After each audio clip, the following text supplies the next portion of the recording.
About something which is very topical, the free fall of Indian rupee and the widening economic pain for the ordinary Indian.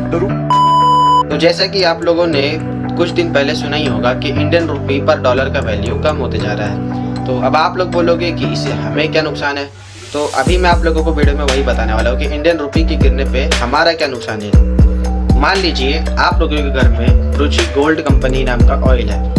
अब ये company दूसरे country से oil bye करती है और उन्हें जो है डॉलर में पेमेंट करती है। क्यों? क्योंकि वो कंट्री को ऑयल नहीं चाहिए, उन्हें डॉलर चाहिए। ठीक है। अब मान लीजिए अभी करंट टाइम पे जो कंपनी ने जब ऑयल बाय किया तो उस टाइम पे डॉलर जो है 84 रुपीज़ में वो कंपनी ने दूसरे कंट्री से बाय किया। ठीक है।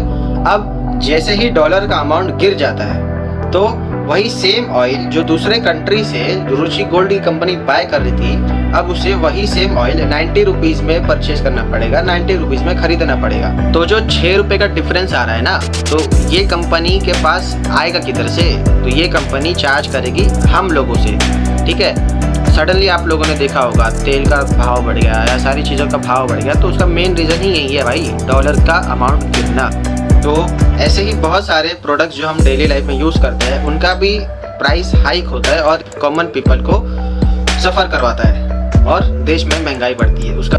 तो जैसा कि अभी मैंने आप लोगों को एक्सप्लेन किया कि इंडियन रुपीस गिरने से हम लोगों का क्या नुकसान है, पर अगर आप लोगों को जानना है कि इंडियन रुपीस किस लिए गिरा, क्या रीज़न है इंडियन रुपीस के गिरने का, तो कमेंट कीजिए, मैं आप लोगों के लिए पार्ट 2 वीडियो बनाता हूँ।